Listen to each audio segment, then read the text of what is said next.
Merci d'être là pour nous parler du CERFAP. C'est un centre de prestige, on peut le dire, un centre européen de recherche et de formation aux arts verriers. C'est un patrimoine et un savoir-faire que nous devons plus que jamais savoir préserver. C'est le cas, effectivement.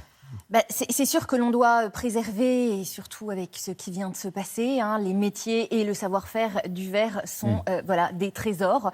Et ça, c'est effectivement pas le CERFAP qui vous dira le contraire, puisque c'est pour cela que le centre a été créé en 1991. Ils avaient un objectif, préserver ce savoir-faire qui était en train de disparaître. Je crois que c'était plus ancien, moi, 91 seulement. Oui, 1991.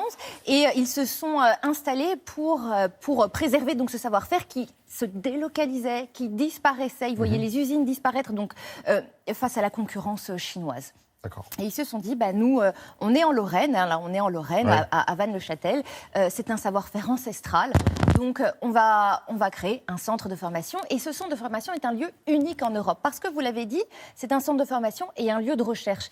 Nous sommes les seuls en France à avoir un dispositif de ce type où vous avez, ou si vous voulez, la boucle est bouclée. On enseigne, on transmet et en même temps, on innove, on exploite, on invente. Et il s'agit vraiment d'un centre qui travaille avec tous les autres pays européens. Donc, on a quand même de quoi être très, très fiers. Tous les métiers du verre y sont enseignés. Et je vous laisse immédiatement voir comment le feu opère. C'est assez magique.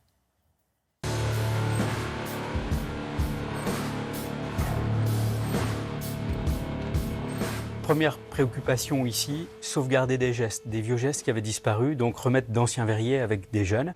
Là où on en est, on va pouvoir couper tous les plombs là qui dépassent. Et puis ensuite, on va pouvoir poser cette pièce-là. Il va falloir penser à une chose, c'est que cette pièce-là, elle est très très épaisse. Donc il va falloir vraiment qu'on ouvre bien ce plomb pour que tout le monde puisse s'en serrer, oui. On a des formations en résidence pour 2 années, voire 3 années, où on accompagne les personnes jusqu'à ce qu'ils puissent développer eux-mêmes leur propre activité verrière. Ça, c'est un premier niveau de formation. Deuxième niveau, c'est l'apprentissage dans le domaine du vitrail, du soufflage de verre. Et on a un va-et-vient comme ça qui s'opère, une sorte de transhumance de tous les verriers apprentis en France entre Vannes-le-Châtel et leur région d'origine. Troisième axe de formation, des ingénieurs et techniciens de l'industrie du verre qui vont être dans des process très industriels où on fabrique des verrines, des flacons de parfum, etc. dans d'autres régions françaises. Donc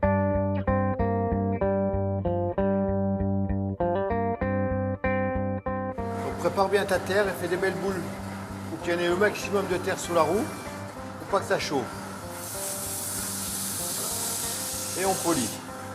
On polit bien les 2 tiers et on la retourne. Essaye de polir bien en tournant, on arrondit. Pas appuyer sur le plat. Voilà, comme ça, voilà. C'est bien.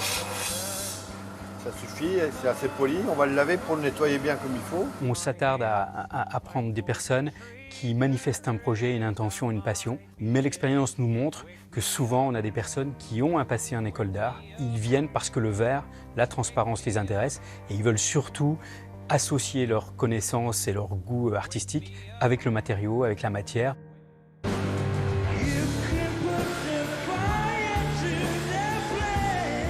fais d'abord une boule bien ronde.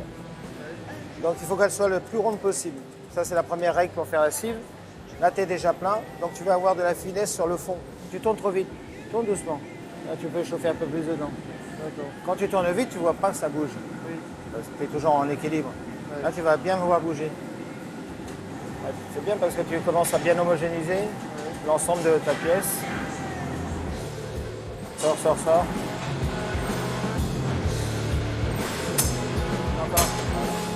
Le cœur, quand même, de nos formations, évidemment, des jeunes qui ont 22, 23, 24, 25 ans, un petit peu plus, autour de la trentaine, grand maximum. Souvent des personnes qui sont en phase de reconversion, qui ont fait un passé, je sais pas, dans la banque ou dans d'autres secteurs où finalement on est loin d'une aventure humaine, d'une relation, d'un rapport aux choses immédiates. Et leur intérêt pour le verre, leur intérêt pour le CERFAP, placé ici dans ce lieu assez magique au milieu de la forêt, eh bien, prend vraiment tout son sens.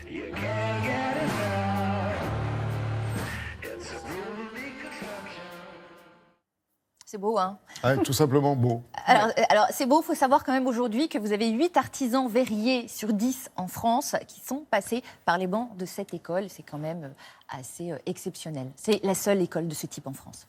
Merci beaucoup Anissa. Oui, après des événements aussi terribles que l'incendie, on l'a tous relevé, l'incendie de la cathédrale Notre-Dame de Paris, c'est vrai qu'il était important de valoriser, nous aussi, ce genre de métier et de formation.